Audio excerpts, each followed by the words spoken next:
Hi everyone. आज हम लोग एक छोटा सा एनालिसिस करने वाले हैं अपने इंग्लिश के सेक्शन का।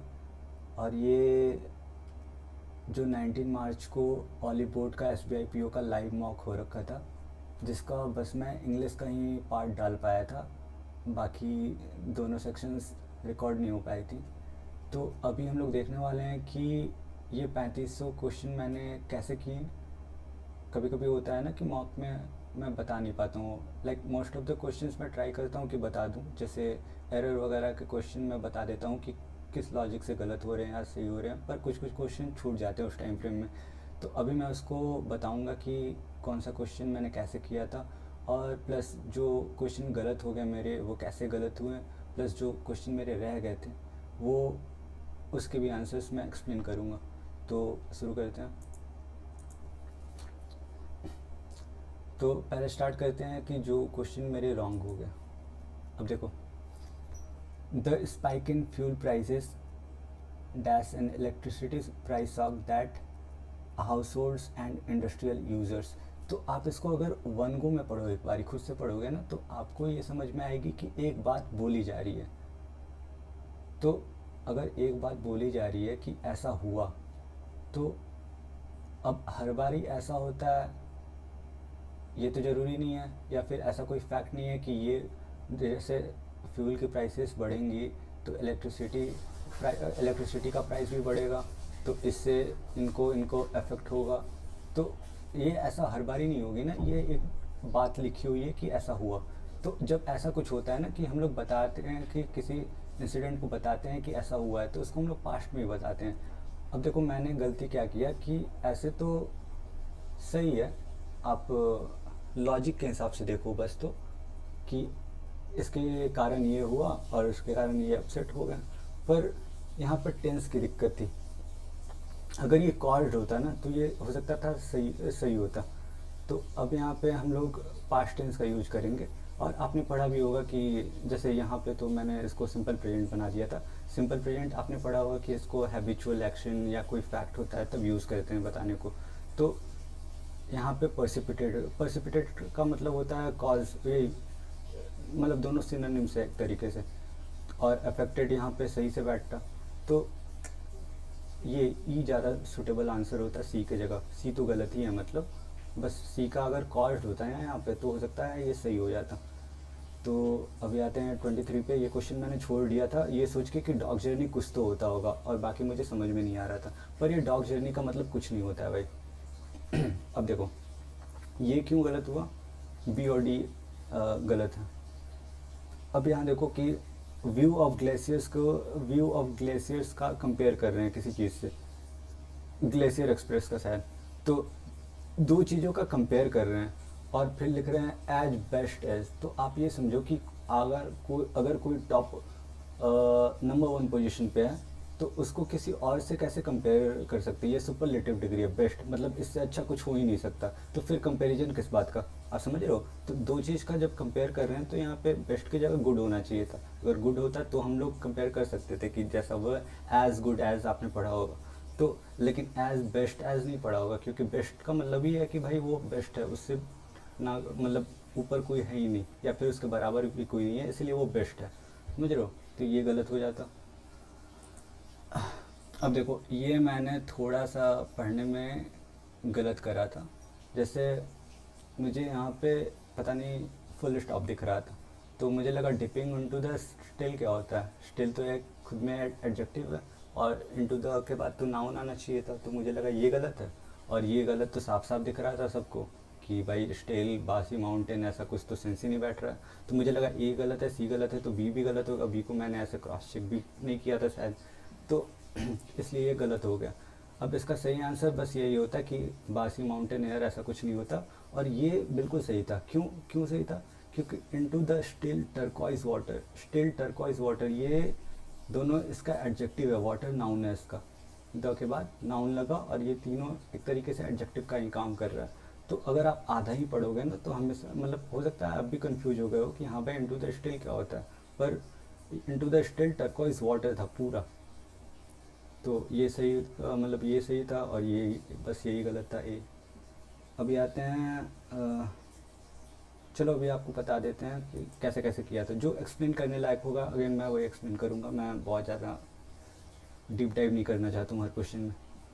अब देखो कनेक्टर बताना था, तो यहाँ पे तो ये बहुत सिंपल सा है कि हाउ एवर कनेक्टर हम लोग कॉन्ट्रास्ट शो करने के लिए यूज़ करते हैं। जैसे जब पहला सेंटेंस कुछ बोल रहा होता है और दूसरा सेंटेंस उसके ठीक नेगेटिव बोल रहा होता है, तो यहाँ भी वही चीज़ था कि हमारा ब्रेन जो है वो हर जगह पैटर्न और ऑर्डर देखना चाहता है, पर दुनिया इस तरीके से दिखती नहीं है, दुनिया इस तरीके से चलती नहीं है। तो दोनों अपोजिट बातें हैं, कॉन्ट्रास्ट कैटेगरी का कनेक्टर लगेगा, हाउएवर हो जाता। फिर देखो एफर्ट्स फ्लडेड। अब यहाँ पे तो ये भी आसान था कि द एफर्ट्स, जो प्रयास थे स्टूडेंट्स के for making a campfire went in vain as the ground was flooded with rain water. तो मतलब ये तो आसान था यार, और मैं देखता हूँ कुछ एक्सप्लेन करने लायक हो तो। अब अगेन बस आप मतलब पता हो ना कि लॉडेड का मतलब होता है प्रशंसा करना, तो आप सीधा कर ले जाओगे, इसमें बहुत बड़ी कुछ तो पैसा लग नहीं रहा है। ड्यूरिंग, हाँ देखो ये ड्यूरिंग द लास्ट डिकेड है, मतलब लास्ट डिकेड से, समझ रहे हो, ड्यूरिंग द लास्ट डिकेड्स का मतलब होता है लास्ट डिकेड से मरीन हीट वेव में क्या चल रहा है, marine heat wave alarmingly increase हो रहा है। तो इसमें भी ऐसा कुछ एक्सप्लेन करने लायक तो नहीं है। अब यार देखो ये आप मुझे बताना कि मैं एनालिसिस वीडियो में ये पैसेज एक्सप्लेन करूँ या ना। अभी मैं फ़िलहाल नहीं करूँगा, पर अगर आप बोलोगे तो मैं इसे एक्सप्लेन करके भी अगली वीडियो से आपको बताऊँगा और फिर सारे क्वेश्चन समझाऊँगा पैसेज के लिए। तो ठीक है, अभी के लिए स्किप करते हैं। अब देखो सीमलेस का मतलब फ्रैगमेंटेड। ये देखो वोकैबलरी भाई आपको तो सही करनी होगी पढ़ पढ़ के, इसमें मतलब कुछ ऐसा है नहीं, मुझे आता है तो आता है भाई। अब देखो बीई का देखते हैं। तो after a long day at work सारा इनकाउंटर टू अनवाइंड। अब देखो मुझे यहाँ पढ़ते ही थोड़ा सा अटपटा लगा, तो मैंने ये देखा कि सारा क्या कर सकती है, सारा डिसाइड कर सकती है ना, सारा टेकिंग। कभी कभी आप अगर आपको डायरेक्ट नहीं पता चल पा रहा है तो आप यहाँ पे आपको गलती तो देख पा रहे होगे ना कि हाँ भाई यहाँ थोड़ा सा गलत लग रहा है पढ़ने में, बस वही चीज़ आपको पकड़ना है। इतना सीख जाओ कि आपको ये समझ में आ जाए कि हाँ भाई ये पढ़ने में गलत लग रहा है। मुझे बस ये देखते पता चल गया कि ये थोड़ा सा अटपटा लग रहा है, बस मेरा आधा काम हो गया। अब मैं सारे वर्ड्स को इसमें रखूँगा, टेकिंग हो गया, आफ्टर हो गया, पार्क हो गया, डिसाइडेड हो गया, और इतना भी नहीं करना पड़ता, आपको सीधा सीधा दिख जाता है कि हाँ डिसाइडेड ही होगा। एक सेंटेंस फॉर्मेशन क्लियर रहता है ना माइंड में कि हाँ ऐसा ही होगा, सीख सारा डिसाइडेड टू अनवाइंड, बस बात खत्म हो गया। और फिर unwind by taking the her dog for a walk in the park, फिर तो सिंपल सेंटेंस है। अब देखो हर डिपोटेड क्या होता है, कुछ नहीं होता है। अगर आप थोड़ा सा भी इंग्लिश अच्छे से पढ़ रहे हो या फिर रेगुलर पढ़ रहे हो तो आपको डायरेक्ट दिख जाएगा कि यार ये तो कोई सेंस ही नहीं बना रहा है। तो हर के बाद तो आपका एक नाउन आना चाहिए, तो हर के बाद लॉयर्स आ जाएगा, लॉयर्स आ गया तो ए और ई को तो रिप्लेस करना ही है। अब देख लेते हैं वॉज ए के बाद अब देखो एडजेक्टिव आएगा फिर नाउन आएगा, तो ये तो नाउन आ गया पहले, फिर वेल मीनिंग कोई सेंस नहीं बैठ रहा है, तो फिर वेल मीनिंग फिर एंटरप्रेन्योर आएगा। तो ये गलती थी इसमें, मतलब ये रिप्लेस करना था। और देखो question 15, India Bangladesh relationship is based on strong people to. अब देखो यार ये जंबल में क्या रहता है ना, मैं आपको बता देता हूँ। इसका एक ही तरीका है, मतलब एक ही तरीका नहीं है, मतलब सबसे आसान तरीका यही है कि आपको जो पेयर मिल रहा है ना, कोई भी पेयर हो सकता है। जैसे मुझे यही पेयर दिखा था कि India Bangladesh relationship is based on strong people, तो ये तो मुझे डायरेक्ट दिखा, पीपल टू पीपल होता है। तो आप अगर एक कनेक्शन ऐसा ढूंढिए ना कि हाँ भाई पीपल टू पीपल मतलब बी डी, तो बी डी आपको एक जगह दिख गया, यहाँ भी दिख गया, बाकी सब तो गया। अब दो ऑप्शन में आपको कंपेयर करना है, जो कोहेरेंटली आपको लग रहा है कि हाँ ये तो बहुत स्मूथ सेंटेंस बन रहा है, बस आप इसको टिक कर दो। तो ये क्वेश्चन लगभग आसान होते हैं। अब इसमें भी वही है, मैंने इसे बताया था कि पेव्ड, मुझे भी ये मतलब थोड़ा समझ में नहीं आ रहा था, लेकिन फिर बाद में देखा पेव्ड द वे। एक सेंटेंस फॉर्मेशन मेरे दिमाग में क्लियर है कि मैंने कहीं पे पेव्ड द वे पढ़ रखा है, समझ रहे हो। तो मैं डायरेक्ट देखा कि हाँ ये दो मुझे मिल गए। अब ये दो के बेसिस पे मैंने चेक कर लिया डीबी कहाँ कहाँ पे है, तो ठीक है मुझे दो जगह तीन जगह एक्चुअली दिख गए। पर वो बहुत जल्दी एलिमिनेट भी हो जाएगा, ऐसा नहीं सोचोगे आपकी तीन जगह दिख गए तो बात तो वही हो गया, आप तो सारा चेक करना पड़ेगा, नहीं। आपको दिख जाएगा, जैसे ए यहाँ पे तुरंत दिखेगा कि ये तो स्टार्टिंग फ्रेज हो ही नहीं सकता है, तो ये तुरंत आप एलिमिनेट करोगे। तो मतलब आसान होता है, बस आपको एक जगह पेयर फॉर्म करना है, और मैक्सिमम दो जगह आप पेयर फॉर्म कर सकते हो तो कर लो, एक में काम चल जाता है प्री लेवल क्वेश्चन में। और फिर ये देखो टू अराउंड, फिर वही चीज़ है, सेम चीज़ें तो मैं रिपीट नहीं करूँगा। Everyone is entitle to all the rights, फिर वही है कि देखो फर्दर मोर और मोर ओवर, जब एक सेंटेंस को दूसरा सेंटेंस कैरी कर रहा होता है ना, तो हम लोग फर्दर मोर या मोर ओवर यूज़ करते हैं। जैसे यहाँ पे है कि बताया है कि सबके पास अपना अधिकार होना चाहिए, और फिर उसी को आगे कंटिन्यू किया है कि किसी से भेदभाव वगैरह नहीं होना चाहिए, तो यहाँ पे हम लोग फर्दर मोर सीधा सीधा यूज कर लेंगे। इट वॉज सजेस्टेड डैट, हाँ अब ये देखो, it was suggested that Chennai corporation should be proposal to give away. तो अब ये है ना कि सेंटेंस आपको सीधा क्लियर होगा, मतलब मुझे नहीं लगता कि कोई ऐसा इंसान होगा जिसको शुड बी प्रपोजल यहाँ पे सही लग रहा होगा, समझ रहे हो। तो ये तो भाई सीधा, ये तो बहुत आसान क्वेश्चन है, मैं इसमें क्या एक्सप्लेन करूँ। हम्म। अब ये क्या था, नो करेक्शन रिक्वायर्ड, जो मैंने बताया था, नो करेक्शन रिक्वायर्ड है ई।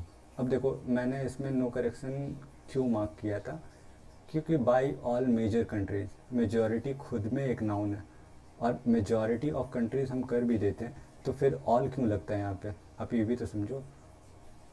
तो यहाँ पे बस मेजर मुझे सही लग रहा था, क्योंकि नाउन इसका पहले से है, और नाउन ऑफ नाउन एक बारी को हम लोग सोच सकते थे, पर यहाँ फिर वही ऑल है पहले, तो फिर नहीं होता। और मेजर कंट्रीज होगा तो भाई डायरेक्ट सही है, कंट्री मेजर का कोई सेंस ही नहीं बैठता। मेजॉरिटी कंट्रीज नहीं हो सकता, मैंने बताया नाउन होगा, नाउन के से पहले एडजेक्टिव आता है, सबको पता होगा। One seller is going father even, father even वही मैंने उस टाइम ही एक्सप्लेन कर दिया था इसको, एक कदम आगे, तो फर्दर एड मुझे पता था, ठीक है।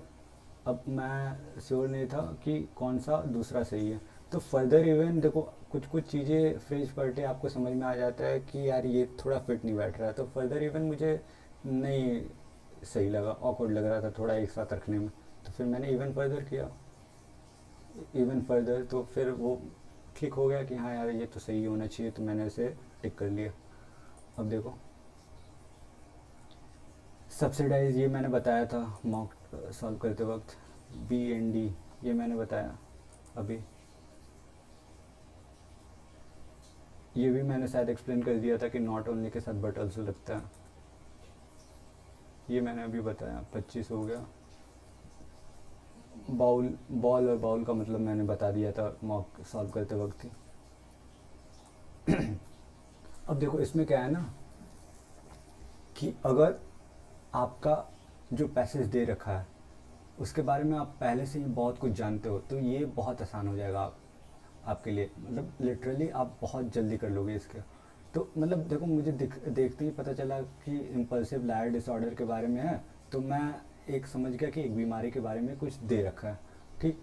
तो अब लायर डिसऑर्डर तो ये झूठ बोलने वाली बीमारी होगी, तो मुझे मतलब आधी चीज़ें यहीं से क्लियर हो गई कि किस बारे में होने वाला है पैसेज। और आपको एक बारी इसमें ये पता चल जाए ना कि पैसेज किस बारे में है, तो आप वर्ड्स मतलब ढूंढ लेते हो कि कौन सा फिट बैठेगा।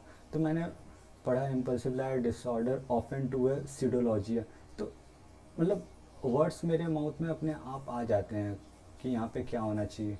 तो मुझे लिंक्ड लग रहा था, रेफर्ड लग रहा था कि हाँ हो सकता है, मतलब रेफर्ड तो नहीं, पहला मुझे लिंक्ड ही आया था कि लिंक टू है सीडोलॉजिया, क्योंकि मैंने इस तरीके के सेंटेंस बहुत सारे पढ़ रखे हैं।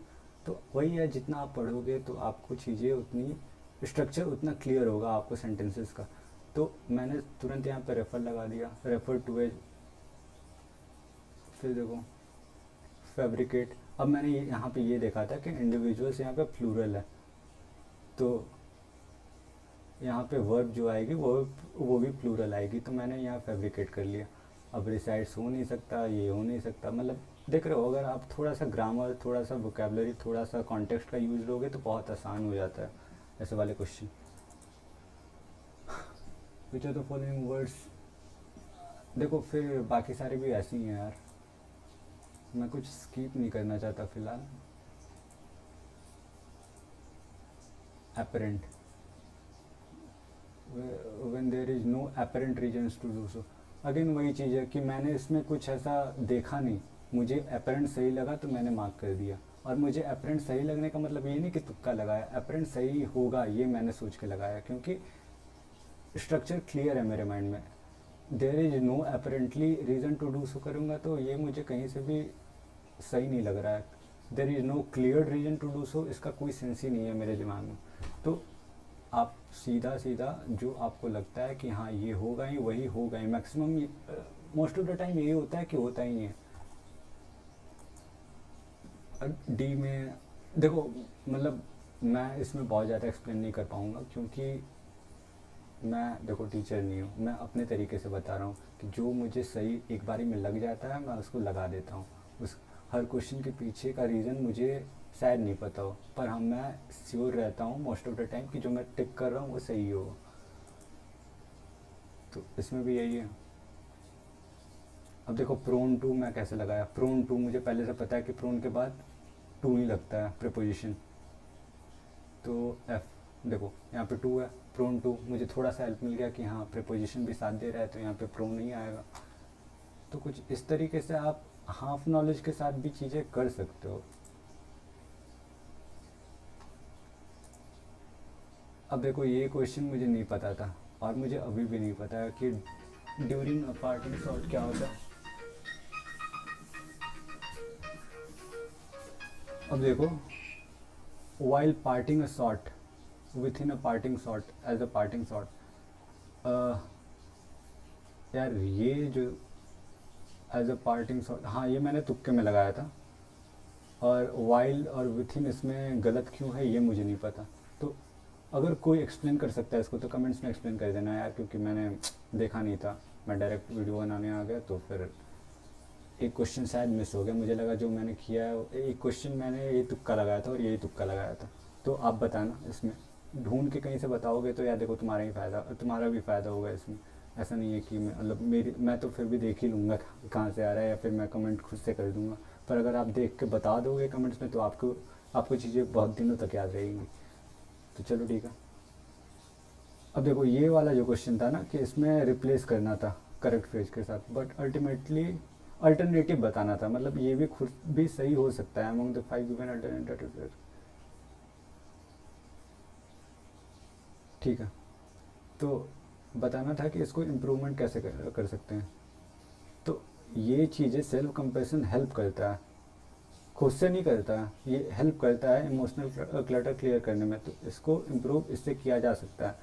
अब देखो, प्रमोट्स इमोशनल वेलबींग, मतलब पॉजिटिव तो ये भी सेंटेंस है, पर ये यहाँ पे वेलबींग की कहीं बात ही नहीं हो रही थी, तो ये यहाँ पे गलत हो जाता।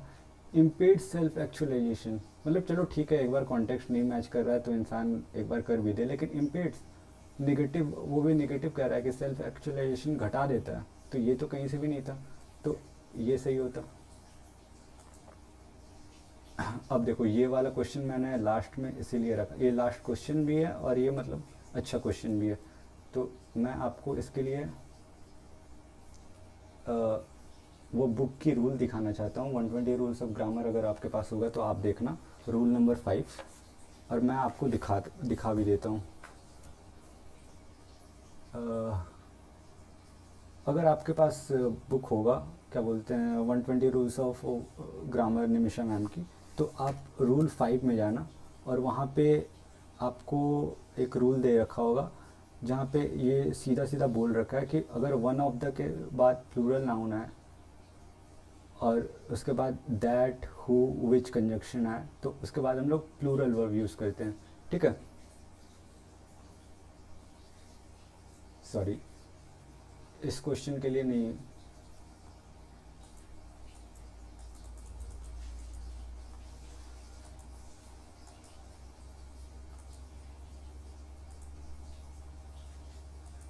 कहाँ गया यार,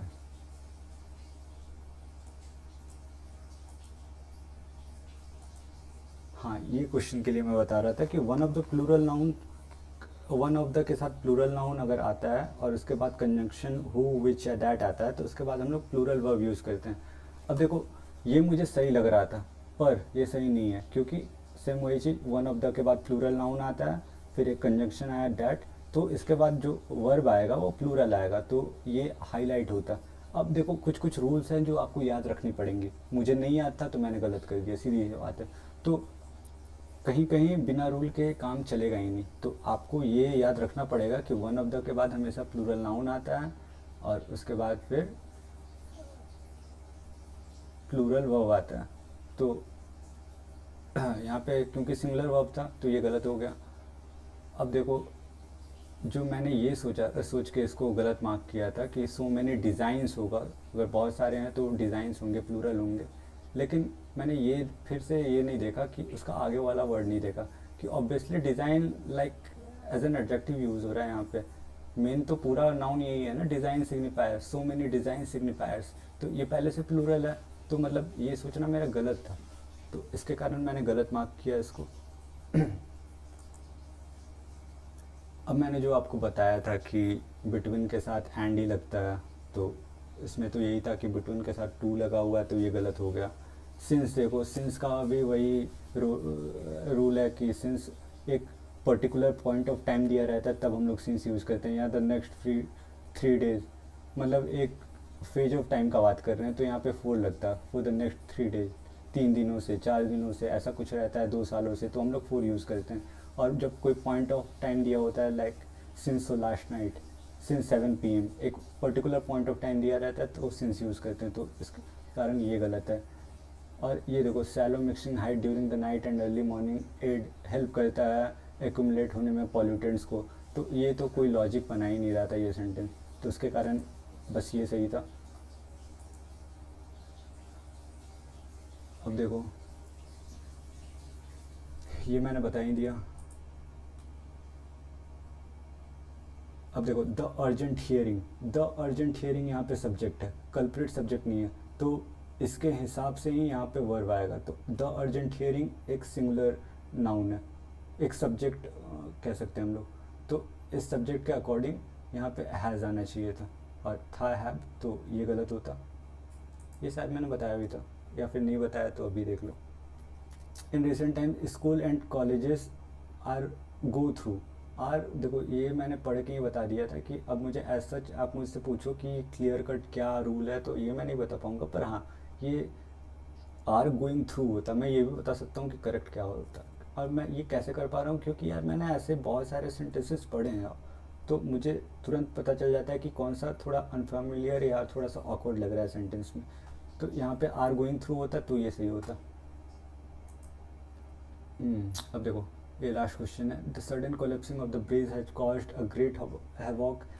देखो, नीदर के साथ नॉर लगता है, इधर के साथ ऑल लगता है, ये तो मतलब बेसिक रूल्स है, ये तो आपको पता होनी ही चाहिए अगर आप एग्ज़ाम के लिए प्रिपेयर कर रहे हो तो ये तो मतलब ये क्वेश्चन तो बहुत आसान थे। तो चलो, ये हो गया इंग्लिश का अपना एनालिसिस। अगर आपको ऐसी वीडियो और चाहिए हो तो बताना, क्योंकि यार मुझे खुद नहीं पता है कि ये कैसी वीडियो बनेगी। और चलो ठीक है, देखते हैं, मतलब लोग बोलेंगे तो मैं ऐसी वीडियोस बना सकता हूँ। चलो फिर ठीक है, मिलते हैं नेक्स्ट वीडियो में।